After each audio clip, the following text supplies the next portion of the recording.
કેમ છો? મજામાં હશો? આજે પણ ખૂબસૂરત શરૂઆત છે. સવાર છે, ખૂબસૂરત સવાર છે. મનની અંદર કેટલાક સુંદર મજાના વિચારો વિહંગી રહ્યા છે દોસ્તો. એમાં એક સરસ મજાનો પ્રસંગ જે આપની સમક્ષ મેં કહેવા માંગુ છું કે સદાચાર હૃદય તત્વનું એક પ્રતિબિંબ કહી શકાય તો એ છે સદાચાર. હૃદયની અંદર ખૂબ સારા સારા વિચારો તો આપણને આવે જ, ભાવ તો ઉત્પન્ન થાય જ છે, પણ જે સૌથી નજીકનું જે એક શબ્દો છે આપણે સદાચાર વિચારી શકીએ. રશિયાના મૂર્ધન્ય કવિ લેખક ટોલ્સ્ટોય કે જેમને એક મદદનીશ વ્યક્તિ તરીકેની જરૂરત હતી, તો એમણે એક અખબારની અંદર એક નાની ટચુકડી જાહેરાત આપી કે મારે એક મદદનીશ વ્યક્તિની જરૂરત છે.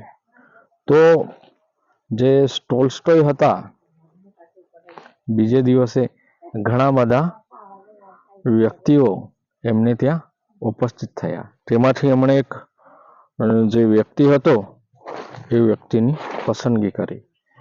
ઘણા બધા તો એવા હતા કે જે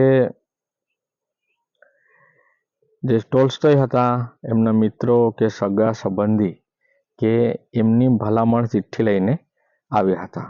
પણ જે ટોલ્સ્ટોયે એક એવા વ્યક્તિની નિમણૂક કરી કે જે બિલકુલ ભલામણ વાળો નહીં હતો કે લાગવગ વાળો નહીં હતો. તો એમના એક નજીકના ખાસ મિત્ર હતા, એમણે એક ભલામણ વાળી ચિઠ્ઠી વાળો એક વ્યક્તિને મોકલ્યો હતો.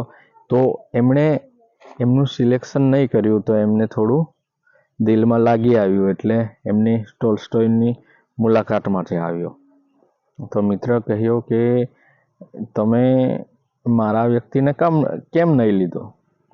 તો ટોલ્સ્ટોયે કહ્યું કે મને જે રીતના જરૂરત હતી એ રીતના જ મેં વ્યક્તિને લીધો છે. હવે જે મેં વ્યક્તિને લીધો છે એ મેં પ્રથમ તો જે રૂમમાં હતો એ પહેલાં જ એમણે કહ્યું કે મે આઈ કમ ઇન સર. તેમણે રજાની અનુમતિ માંગી. ત્યાર પછી જ મેં અનુમતિ આપી, ત્યાર પછી તેઓ આવ્યા અને તેના કપડાં એકદમ સાદા અને સિમ્પલ હતા. એનાથી લાગ્યું મને કે ખરેખર એનામાં સુદૃઢતા છે. ત્યાર પછી એમના વિચારોને અભિવ્યક્ત કરી શકે એ માટે મેં કેટલાક ટોપિકો આપ્યા.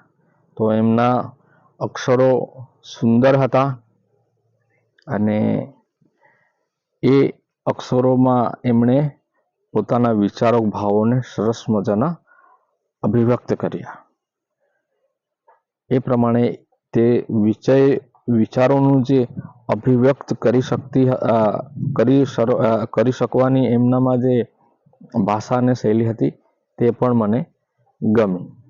ને એ જાણ્યા પછી એમના પાસે કેટલાક પ્રમાણપત્રો નહીં હતા, પણ જે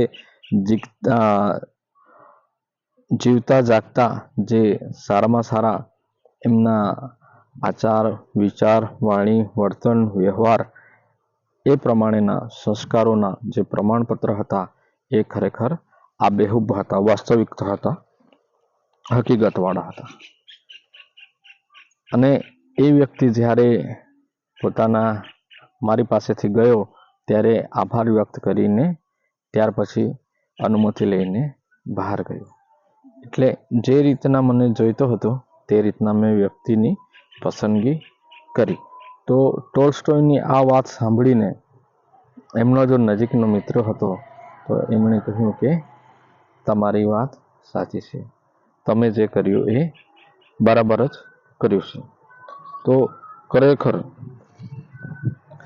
જીવનની અંદર આવા કેટલાક પ્રસંગો છે કે જે આપણને કંઈક શીખવા માટે પ્રેરે છે.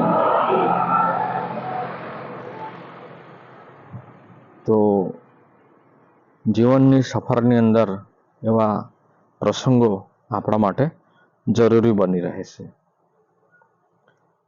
તો આ ટોલ્સ્ટોયની એક નાની વાત હતી જે મેં મારી રીતના લાવવાનો પ્રયત્ન કર્યો છે, અભિવ્યક્ત કરવાનો પ્રયત્ન કર્યો છે.